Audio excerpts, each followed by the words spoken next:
Hi friends, I'm Jesse from ShrinkRC.com. Today's video is going to be about things that you should do when you use ShrinkRC body mounts. One of the things about our body mounts is they are designed to work as a system. So some of our body mounts are for cab only, but most of our body mounts provide a cab mount and a bed mount. And when you get a set of our body mounts that come with a bed mount, you should use the bed mount. There are some customers who choose not to use the bed mount because the body feels pretty rigid when you just attach the cab mounts. The problem is you're not giving any support to the bed at that point, and the body becomes like a seesaw or a crowbar, and it's twisting and it's putting forces on those cab mounts that you don't need to have. By having the bed mount in place, and part two is putting in the screws to the bed mount, you make it so that if you get an impact on your bed here like this, or an impact here like this, you're not putting a twist on the cab mounts. It all works together as a system. The next thing about that system is we give you button head screws to put here up in the body. And there are some people who choose to leave those screws out and put in a grub screw or a set screw so that they're snapping the body on and off instead of having to take out and put back in those screws because of the little bit of extra time that takes. The problem is if you're not using these screws, you're not creating the integrated structure that you get when you do use the screws and tighten them down up against the body. You don't have to make them real tight, just put them in until they're snug. And when you do that, the body and the mounts work together to create one solid structure.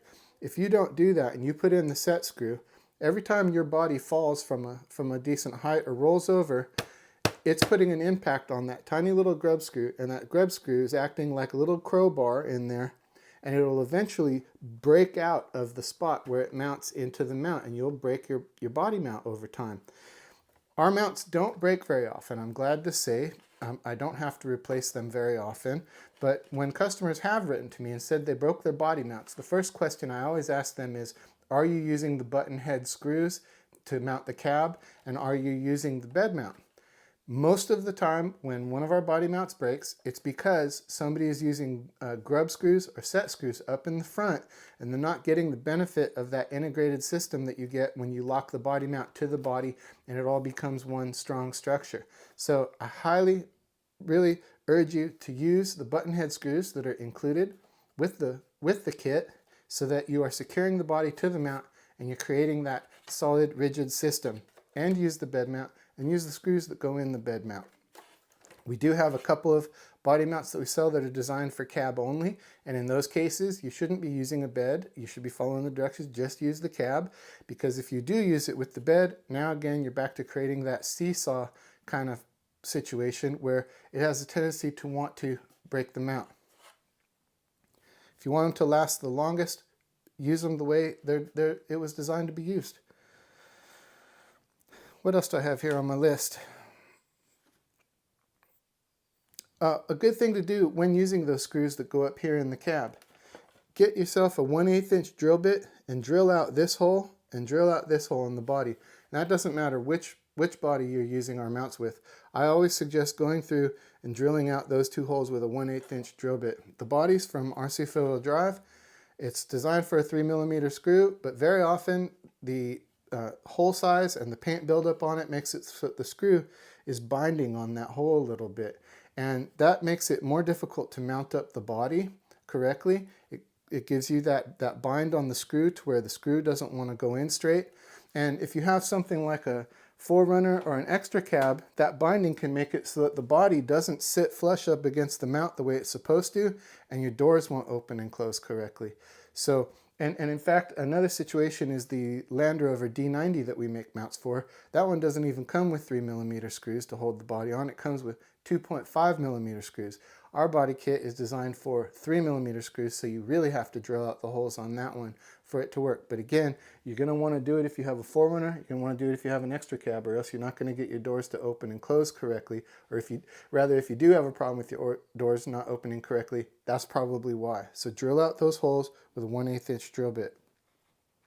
Another thing about using our mounts is you're usually going to have to adjust the wheelbase. If you have a long wheelbase truck like this one, in most cases you're going to need to get yourself a set of Traxxas long rod ends. Usually you need to cut a few millimeters off them, around 5 millimeters, to get them to just the right length. But those are going to extend your rear links enough to get your rear axle to line up in the right spot on the body.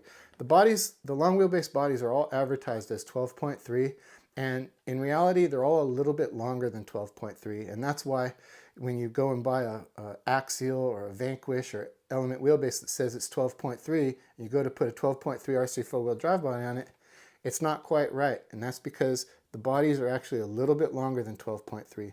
So I set up all of our body mounts so that when you get them, the front wheel is going to line up just right, and no adjustments are going to be needed in the front, but you will need to take if you have a long wheelbase, you'll need to take the 4 links in the back and add those longer rod ends to them, trimmed down rod ends, and that's going to get your axle in that sweet spot in the back. There's also a couple of bodies like the 4Runner and like the Blazer, for example, in the Mojave 2-door, that are an 11.3, 11.4 inch wheelbase. For those, you're actually going to replace your rear links. Usually it's with Axial rear links for an 11.4 inch wheelbase, and you're good to go. There's a couple of situations, like with Traxxas, shortening it down to an 11.4 requires custom rear links, and I have a video about that you can watch on how to make your own custom rear links. So in some cases it's just a matter of changing out your rod ends on one end of the 4 rear links. In some cases it's a matter of changing out all of your rear links, and in some cases, a couple of cases, like I say, the Traxxas especially and the Red Cat Ascent, you're going to need to make custom rear links if you want to get down to that short wheelbase. Rear shock towers. There's a couple of things you can do about rear shock towers. Here you can see here, I'm trying to hold my hood on. The hood doesn't have hinges on it on this one. This one's one of my few Shelf Queen trucks, and that's because it's got this fancy paint job on it, and I just can't stand the idea of scratching it up. So, but anyway, I digress. The back here you can see the shock towers and how I made some small holes in the bed for the shock towers to go through. I did that because on the RC four-wheel drive chassis, they come with short shocks that go down underneath the chassis and a leaf spring, and they don't have that shock tower that goes up high, and so those don't need the bed to be cut on them. But for almost all the other chassis, there are shock towers in the back, and you need to do something to address that. In this case, this one is a SCX10 Pro, and the shock towers are not removable on this one, and to clear it, I cut holes in the bed, but then I went in and I put some toolbox and ice chest and stuff like that to hide it. And that's something you can do too.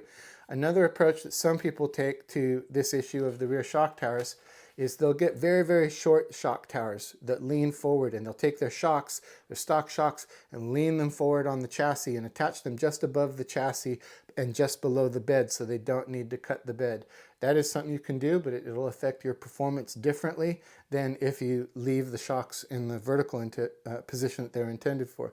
And of course, another option is a cantilever setup. I've personally never done a cantilever setup, and my friends who've tried cantilever setups usually wound up changing it out because they didn't like the way it performed. It was a little bit too floppy and loose for them. So I've always cut my beds like this and done either something like that where I just leave it real clean, or I go in and I put an ice chest or toolbox to cover it up. And in the case of the Blazer, you can get one of our Blazer rear bench seats, and that'll hide your shock towers for you.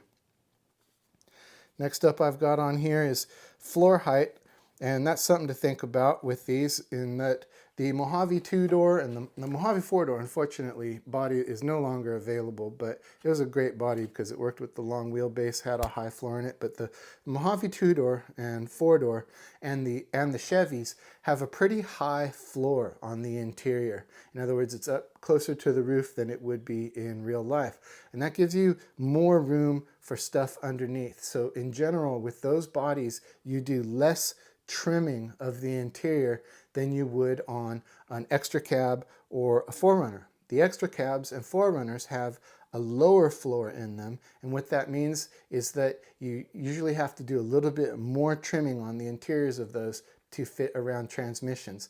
And if you have something like a Vanquish VS410, you'll wind up having to cut out the center transmission tunnel on the interior to clear that Vanquish transmission where it runs down the center. that's just something to be aware of. Of course, if you have a Tamiya Tundra or a Tamiya F350, those don't have interiors at all, and it makes it to where that's not something you have to think about. But we don't make body mounts for very many chassis for those two bodies. It's really limited, the amount of chassis that I offer for those two bodies, so make sure you check that before you pick up one of those bodies. Batteries. I run a 2200 milliamp hour battery 3S in all of my trucks. If you run a battery that's any bigger than that, you're probably going to wind up needing to come up with some way, an unusual way to fit that body. And I say that because hard bodies have full interiors on them, and that interior takes up a lot of space. And they have a bed that is usually more of a dropped bed, and usually you've got your servo and stuff like that up front. So you don't want to go out and get yourself a 5,000 milliamp battery if you're going to be running a hard body. You're going to want something 2200 or smaller. Now you can get a good runtime out of that 2200 milliamp hour battery if you get something like a Fusion Pro motor. The Fusion Pro motors are really efficient, and I've ran for really long run times with a Fusion motor, even the SE motor, with a 2200 milliamp hour battery. So that's something to keep in mind. Another thing with hard bodies have a higher center of gravity than Lexan bodies because you're adding so much weight up high. Now, one of the things you could do to counter that is to go ahead and get some brass. If you don't like the look of brass, you can spray paint it black. In fact, these differential covers on this TRX4 came to me as brass, and I painted them black because I don't like to see brass. And I'm not driving this truck anyway. I'm not trying to kid you. This truck's shelf queen. I don't drive this one. But one of the things you can do to counter that weight that comes up high from a hard body is get yourself some brass wheel inserts. You can get brass bits that go onto your axles, and get some brass down low to lower back down that center of gravity. It might help you with getting some traction sometimes too. Another thing that comes up because of the weight of the body is foams. If you're used to running Lexan bodies, you're used to having a pretty light foam in there so that you get some squish in your tire. But what you'll find is with a hard body, they get so heavy sometimes that it'll just flatten out your foams like you've got flat tires. So you can, a good thing to do is get a two-stage foam from a company like CCI. I run two-stage foams in almost everything, and that gives me the ability to have that hard inner foam and then a little bit lighter outer foam so that my truck sits right without having the wheels just totally flatten out on me from the weight of the truck. And last thing I was going to tell you, if you're going to be doing a hard body build with ShrinkRC mounts, you ought to look into our Facebook group, which is the ShrinkRC Hard Body Club on Facebook. You can go on there and you can ask me for pointers and other people who use our products for pointers on how to use our products best and how to make changes for things. And you can always write to me at Jesse, Jesse, at ShrinkRC.com. Thank you. Peace.